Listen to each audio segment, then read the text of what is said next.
Hi everyone, I'm Jennifer from English with Jennifer. I've been teaching English for over 25 years. I've been online since 2007. That's quite some time. Do I ever get tired? Yes, I do. But you know what keeps me going? It's all my students, learners like you. I feel inspired when I see how well my students learn and what they do with their knowledge. I also look around at others in my field. I see other teachers with the same passion and desire to help people communicate and become the best they can be in English. As a teacher, I've observed different attitudes towards learning English, and I see which ones can lift a student up and which ones can hold a student back. As a language learner myself, I know which bad habits I need to stop, like negative self-talk, that is, criticizing myself and my weaknesses. And I know which habits I need to keep in place, like regular practice and the willingness to receive corrections.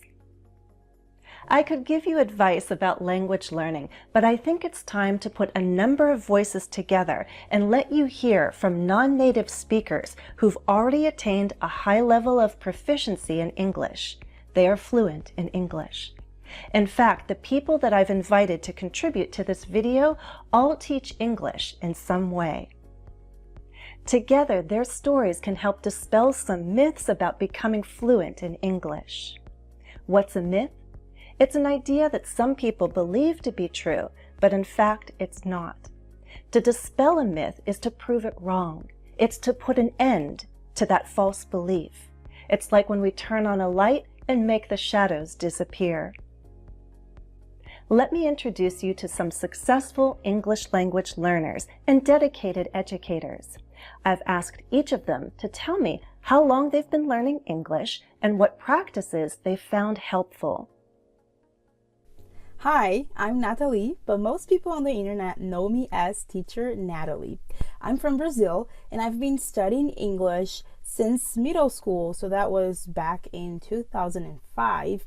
Well, it was a mandatory subject in school, so I'd say that I intentionally started studying English in 2011, and that's when I started watching Jennifer's videos. I remember I would watch lots of YouTube videos and I would write down the new words I was learning, and I would try to listen and repeat the sentences, and yeah, I was just really like a parrot, just copying everything. And that's how I started to improve my English, because the more I listened to videos, the more I watched videos, and the more I practiced, the better I got. Hey guys, my name is Aliona. I'm from Ukraine and I started studying English over 2 decades ago when I was 10 years old. As a non-native English teacher, I always try to improve my English. I do it by listening to different podcasts, watching Netflix, talking to my English-speaking friends, and working on my pronunciation. Hi everyone, my name is Ivan Crespo. I'm originally from Brazil. I started learning English when I was a toddler and I'm 40 now, so I've been studying English for 37, maybe 38 years. What I do to continue improving my English, I'm a grad student here at the University of Illinois, and I'm also a teacher. I teach listening and speaking in our ESL program. So I have a lot of contact with the English language. I think I only speak Portuguese, my native language, when I talk to my wife or my kids, or maybe when I call my parents. I also like to read, listen to music, watch movies. Yeah, I think this is... Oh, in my free time, I also study grammar. I like grammar. I think this is the way I study English nowadays. Hello, my name's Daniela from English with Daniela. I'm an online English teacher and I'm originally from Italy. Although 2 years ago I moved to the US. I started learning English in middle school in Italy. And quite frankly, I never stopped because I continued all the way through high school, university, and beyond. I continue studying English to this day. What do I do to study English and to keep improving my English? As a teacher, I have a whole repertoire of grammar books, vocabulary, phrasal verbs, collocations. As a student, as an English lover, I watch videos on YouTube, on Instagram. I watch films in English. I read books in English. And I take part in English clubs, like, for example, the Patreon group that Jennifer has. Hey guys, my name is Chelsea and I am from South Korea. And I moved to the United States when I was 17. So I was taught textbook English growing up at school just like anyone, but it wasn't until when I was 17 when I realized that there's real English to be learned. I actually follow a 3-step process to do this. 1, when others speak, I pay attention. And 2, I take note of interesting things that I can learn from that person. And 3, in my next conversation with whomever, I try to use that thing that I learned or mimic that person in that conversation. So I'm still constantly trying to improve my English, whether it's range of vocabulary or how I structure my narrative or story. How I do this is I watch a lot of TED Talk speakers, or I watch other people have conversations. If I spot a really good communicator, I try to figure out why that person was a good communicator, and I try to copy that person in my next conversation. What I love about their responses is that we understand they have not stopped learning. They continue to improve. No one's English is perfect. Even as a native speaker, there's always something new for me to learn, like an academic word or some slang that I hear my children use. I also practice to get better at my writing. Well, maybe you're already impressed by how well my guests speak English. If you get the chance to study with one of them, you'll find out how nice they are as people, how positive and supportive they are. I'm now going to ask the other teachers to help me dispel 3 myths about becoming fluent in English.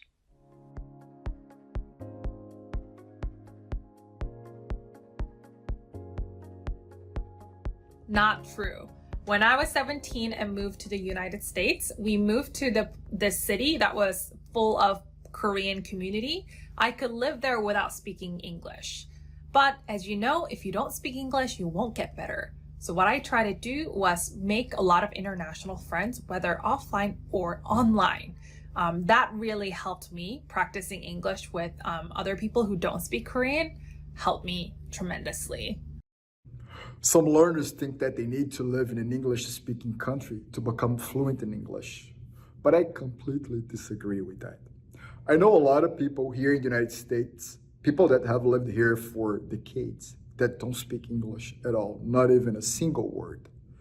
And I know a lot of people from Brazil that have never been abroad and speak English fluently. And I became fluent in English when I lived in Brazil, not here in the US. So yes, it is possible to become fluent in English in your country. I don't think you need to live in an English-speaking country in order to become fluent in English. Nowadays, we have access to an enormous quantity of resources thanks to the advent of internet. So ideally, you could surround yourself with English 24 hours a day if you wanted to. What you need is to practice as much as you can. And to do that, you can approach some tourists, take some short trips abroad, or even speak to yourself in the mirror. So anything helps. Well, actually, I've never even been to any English-speaking country, and I consider myself quite fluent. So no, you definitely don't need to live in an English-speaking country to become fluent in English. Nowadays, you don't even need to leave your house to become fluent. There is internet, guys! On the internet, you can do anything you want. You can study English, you can find English-speaking friends, you can listen to music in English, you can do anything. I'll tell you right away, you don't have to travel to an English-speaking country to become fluent in English. There is no magic or something in the air that makes you pick up the language immediately. No, it's not about that. When I was still in Brazil, I was already fluent in English before I moved to the United States. Yeah, so it's about creating your own immersion where you are, making English part of your life. And so many people speak English on a daily basis, and they don't even live in an English-speaking country. You know, a lot of people work for international companies, so it's not about the place.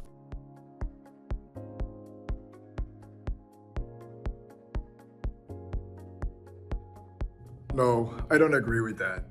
Fluency and accent are two different things. Your accent is your identity. I have an accent, you have an accent, everyone has an accent. It is actually good to have an accent, and nobody will think that you are more fluent in English just because you don't have an accent, just because you speak English without an accent. No. Not true. Although that is how I felt when I first came to the United States from Korea, I was really embarrassed by my accent. But having met a lot of people who are excellent communicators from Brazil, Mexico, India, Russia, Brazil, etc., with strong accents, I was able to learn that what matters is your ability to communicate and be understood by others, but not accent.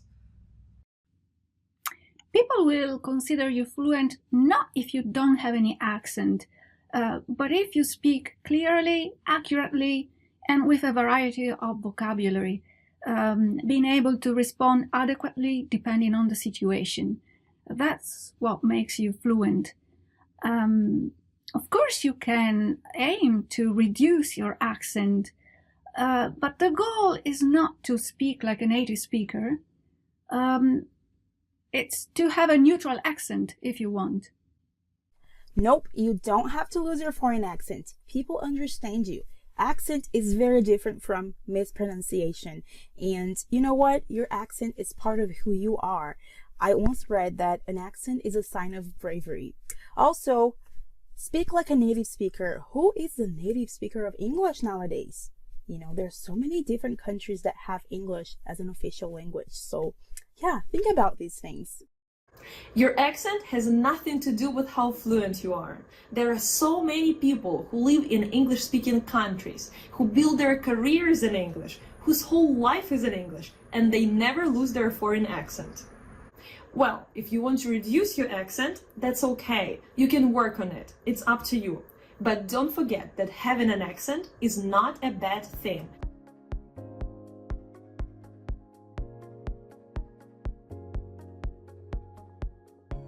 Can I become fluent fast? Well, remember that we all learn differently. What do you mean by fast? For some people, it might take a while for them to learn, and it's totally okay. Something else is that fluency is very subjective. It depends on what you're talking about. So you may actually be fluent in topics related to your everyday life. But for me, for example, I'm not a lawyer. And if somebody asks me to explain a case or talk about law and all this kind of stuff, I'm going to be a little bit lost because I'm not very used to that vocabulary. So fluency is subjective. Fluency has to do with flowing. So you're speaking naturally. You're not feeling that you're stuck. And it takes a while, you know, and there's nothing wrong with that. It's just part of our human nature. Personally, I believe there is no way to become fluent fast if you're a beginner. First, you have to study and practice a lot. Fluency will come over the time. But let's say your English level is intermediate. In this case, going to live to an English-speaking country can definitely speed up the process. But please, guys, don't believe those courses that promise to make you fluent in a month. That's just a lie. Becoming fluent takes time. Good luck, guys. No, there are no shortcuts. Nobody becomes fluent in English in 3 months, 4 months, 6 months. No, that's not possible. If you want to become fluent in English, you have to study hard. You have to practice your speaking skills, your listening skills. the 4 skills. You'll probably take some time, and that's great as long as you have fun while you learn English. There are some materials that promise to make you fluent fast. Generally, they focus on mindless repetition. They help. I think they help. I took some, and they helped me to stop thinking in Italian. So thinking straight in English, which is what you want. But I don't think they're really complete. What you need is to practice as much as you can. So any opportunity you have, you need to take it, and that will actually help you to become fluent. Yes and no. There's no trick to fluency, but there are things you can do. 1, enjoy the process, and 2, use effective method. What I mean by that is, let's say you consider learning English to be a chore, like a homework. You're not going to be putting in the same amount of energy and effort as, someone who loves English and feels like it's a play, it's a game. And regarding method, let's say you're someone who only reads textbooks and listens to English courses online, pre-recorded. And if you're someone who is only reading and listening to pre-recorded English courses online or English textbooks, you won't speak fluently faster than someone who goes out there and speaks to people. Basically, you need a balance between input and output. I hope this helps. You can find me on TikTok, Facebook, Instagram with @immigo.io, or on YouTube, Learn English with Chelsea. Bye. I'm glad Chelsea told you where to find her. Look in the video description and you'll find all the links to all the teachers you've met in this video. I believe it's helpful to learn from more than one source. You can have more than one English textbook in your library. You can have more than one English dictionary bookmarked in your browser. And you can study with more than one teacher online. Learning from different sources exposes you to different explanations, approaches, and forms of practice. That's all for now. I hope you enjoyed our video. I hope we gave you food for thought, things to consider. Please like and share the video. As always, thanks for watching and happy studies. Follow me on Instagram, Facebook, Twitter, and Patreon. And don't forget to subscribe here on YouTube. Turn on those notifications.